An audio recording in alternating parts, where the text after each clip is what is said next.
வானத்தில் ராஜம் என் விழிகள் ஒளி மழை என்ன வந்து பொழியுங்கள் பல சிந்தும் தேத்துழியில் அடையில்லாத சுவைதான் பாசங்கள் நேசங்கள் ஏதுமே இன்றி வாழ்ந்திடும் வாழ்க்கையோ வாழ்க்கை இல்லை.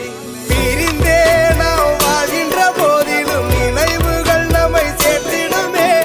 அழகாய் பூ பூத்திட வேண்டிய வேர்கள் நீர் ஈர்த்திடுமே.